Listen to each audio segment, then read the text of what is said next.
Buenas tardes, mi nombre es Andrea Carolina Melo Gil del curso 11.1 de la jornada mañana. Bueno, hoy les vengo, a hablar o a dar un resumen, a dar a conocer el libro del gigante enterrado de Kazuo Ishiguro. Bueno, a continuación les voy a dar un pequeño o un breve resumen de este. Bueno, este libro empieza con la historia, contando la historia de Alce y Beatriz, quienes eran unos ancianos, los cuales vivían en la época medieval. Ellos deciden tomar una aventura que es ir en busca de su hijo, los cuales los lleva a llegar a muchas aldeas, a conocer mucha gente, la cual le ayuda, otra no le ayuda.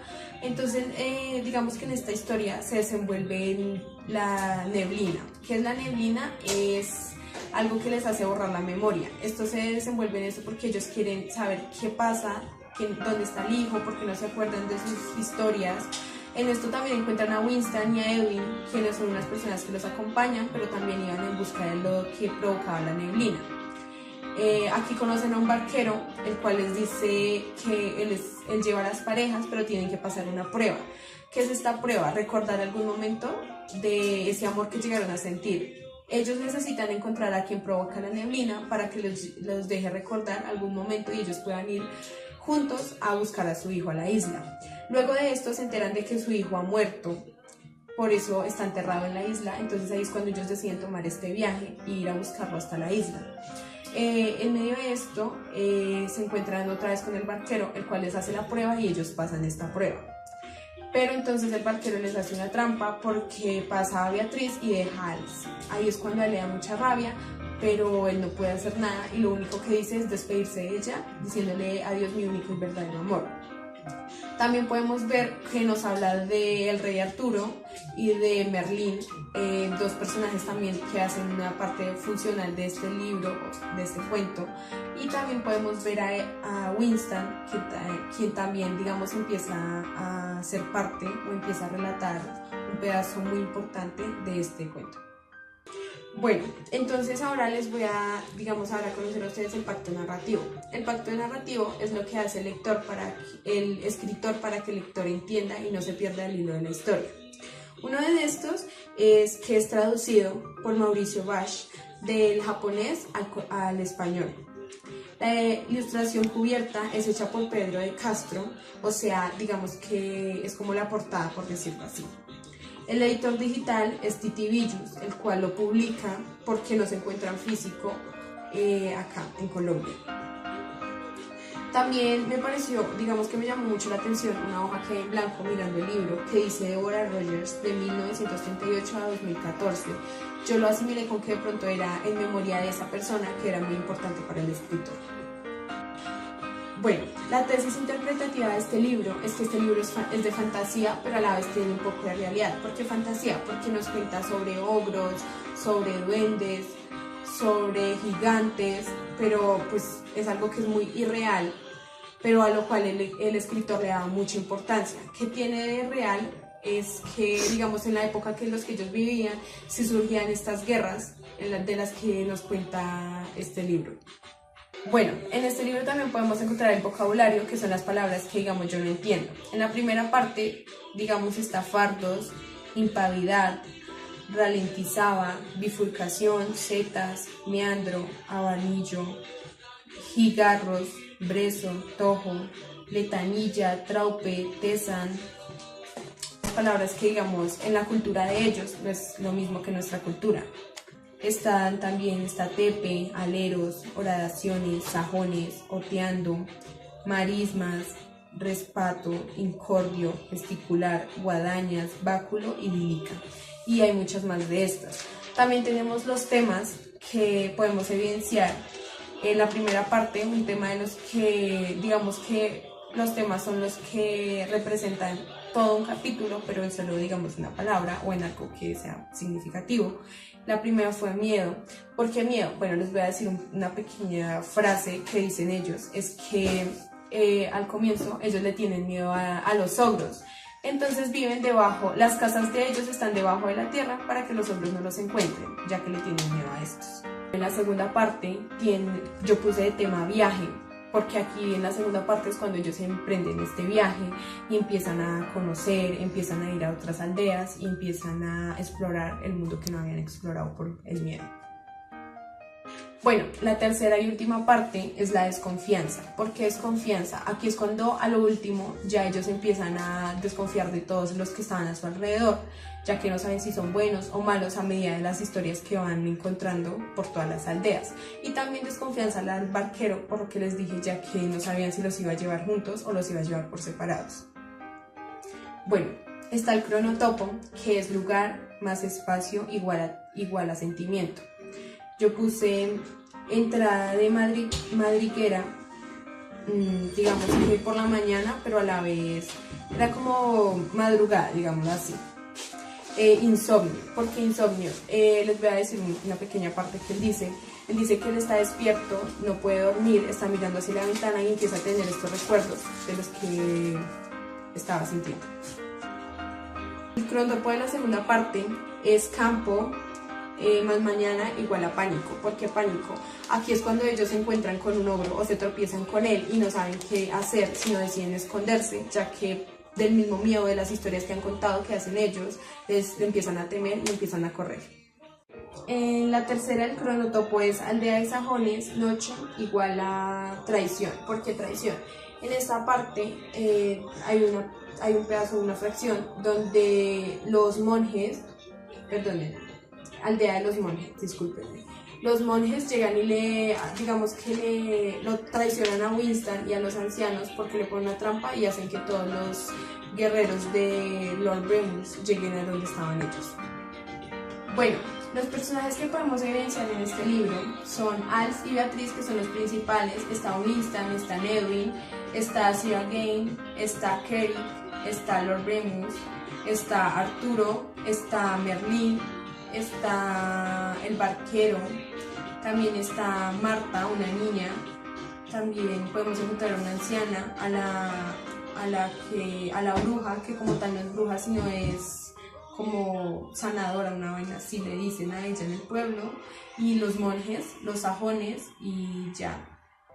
También tenemos la diafasía, diastrativa y diatopía. Bueno, entonces la diatopía es, digamos que es la traducción que hace Mauricio Bash del japonés al español. Tenemos la diafasía, que es un lenguaje informal. ¿Por qué informal? En algunas partes del libro nos podemos dar cuenta donde ellos no hablan, digamos que tan decentes, sino que dicen algunas palabras que en el idioma de ellos o cuando uno las busca son unas palabras un poco vulgares. También tenemos diastrativa, que es el estrato social. Es un estrato bajo, ya que tienen algunas jergas las cuales no son utilizadas en estrato alto. Bueno, entonces está el punto de vista de la narración. Este punto de vista recae sobre Alf y Beatriz, ya que digamos, gracias a ellos se empieza a realizar todo este libro. Si ellos no hubieran tomado la decisión de tomar este viaje, si ellos no hubieran tomado la decisión de conocer o dejarse guiar con los que iban, no hubieran conocido toda la historia y no hubieran recordado algunas fracciones de memoria que ellos habían perdido. ¿Cómo se relaciona con el autor este libro? Bueno, el autor estaba, digamos que tachado por ser escritor de fantasía, por, digamos, escribir. Él creía mucho en la fantasía, creía mucho en seres mitológicos y en todo esto. Entonces ahí es cuando empiezan a surgir todas estas criaturas, las cuales podemos evidenciar. También se puede, digamos, el autor relacionar con esto, porque él desde muy pequeño. Bueno, entonces como les iba diciendo, pues él es, digamos, de Japón, él fue llevado a Inglaterra, de allí es donde él obtiene su visa y es inglés, entonces a él, digamos que a él lo criticaban mucho por ser esto, entonces aquí en el libro también se puede evidenciar eso con la intención, digamos que con la relación que tenía el autor del libro, ya que él habla mucho de que los sajones odiaban mucho a los británicos o que los británicos odiaban mucho a los sajones, por eso surgía una guerra la cual quería parar a Arturo y Merlín, por eso decidieron hacer este hechizo con la dragona. Bueno, pues el hábitus del lector también nos da a conocer, también podemos evidenciar que de niño a él, digamos que allá en Inglaterra lo criticaban mucho por ser de otro país. De aquí es cuando él empieza, como les dije anteriormente, a tomar esto para meterlo en la secuela de su libro. Bueno, este libro yo lo relacioné con, digamos, con tres textos y uno es una, digamos que es como una película o es un seriado, por decirlo así. Uno es el cuento de los hermanos Grimm. ¿Por qué? Porque estos cuentos tienen mucha fantasía, al igual que la tiene el libro que él nos muestra. El otro texto con el que yo lo interpreté fue con el Caballero de la Armadura Oxidada, ya que también nos cuenta que hay dos caballeros los cuales empiezan a cumplir una misión. Otro de los libros es Berlioca, que es una dragona la cual empieza a realizar acciones buenas después de todo el tormento que ha causado en una aldea. Otro que podemos evidenciar es la intención del autor. Bueno, yo relacioné que la intención del autor era darnos a conocer su memoria, la fantasía, lo que él soñaba, que en realidad quería que pasara, de lo que esto se desarrolló en era medieval. Yo creo que él quería darnos a conocer una historia, el cual se desarrollara en una era diferente, unos personajes diferentes, pero que a la vez tuviera fantasía, que se relacionara estos personajes con la vida real. Y también mostrarnos, yo digo que siempre un libro va a estar con memorias de los escritores. Yo digo que estas eran algunas memorias que él tenía.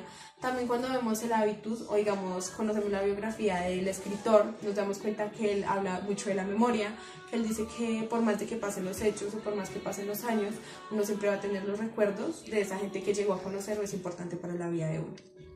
Bueno, entonces en la última parte nos dice que pongan frases o algo que nos haya llamado mucho la atención.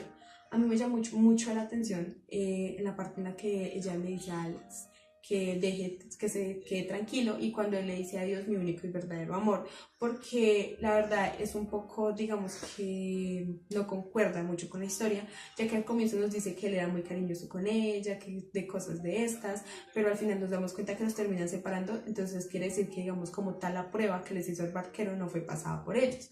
También otra que podemos, digamos, otro suceso que podemos evidenciar. También hay una frase que me llamó mucho la atención, es cuando Sir Gawain les dice a ellos, ¿están seguros que quieren recordar todo de su memoria? También aquí Alex le dice a Beatriz, cuando llegues a recordar todo, perdóname por todo el daño que te haya hecho, si me fui o me enamoré de otra persona. Pero cuando vuelve su memoria, nos damos cuenta de que Beatriz es la que más engaños le hizo a Alex, y que el hijo como tal de ellos se fue, o sea, ellos piensan que el hijo se había ido, digamos que por alguna discusión o por culpa de Alex, pero la verdad es que el hijo se murió por una peste. También vemos que Winston empieza a recordar la memoria y se acuerda de que Lord Remus fue uno de sus enemigos, por eso va a matar a Carrick, para que empiece la guerra entre los sajones y los británicos, para que se den cuenta de que también pueden completar una guerra de los que ellos puedan seguir. También se enteran de que Sir Gawain y Al se habían conocido en la época anterior, ya que pelearon. Nos cuentan que ellos tuvieron roce, como les venía diciendo, en alguna época. Esto tiene que ver con el hábitus del escritor, pues el escritor también estuvo en una guerra que Alex, y digamos más o menos lo que tiene que ver, Winston con Lord Remus es como un odio que tienen entre ellos, ya que por culpa de él los amigos deciden dejar a Winston botado y deciden cambiarlo por él. En la vida y el hábitus del autor yo lo relaciono de la forma en que digamos que el autor también tuvo que alejarse un poco de sus amigos, algunos lo dejaron, de lo que él se tenía que ir para Inglaterra. Digamos que en Inglaterra no eran los amigos que él esperaba. También estuvo en las guerras de Inglaterra, por eso él también habla de la guerra en la que se puede evidenciar en el libro, de la que estuvo los sajones contra los británicos, que digamos que a la vez tiene que ver mucho con el pueblo de él, yo diría, y con Inglaterra. Y bueno, muy chévere para leer, no es muy largo, tiene 288 páginas, de las cuales son muy interesantes, los personajes a uno lo envuelven en su historia. Digamos que el amorío que tiene Beatriz y Alex es una forma muy linda, porque la intriga de saber qué le pasó a su hijo lo lleva a uno a seguir leyendo. Digamos que la mitología, los seres fantásticos también lo llevan a uno a seguir leyendo este libro, porque digamos que no es peculiar que uno ande leyendo sobre la realidad y a la vez sobre la mitología que nos cuenta. Y pues esto es todo, muchas gracias por estar aquí.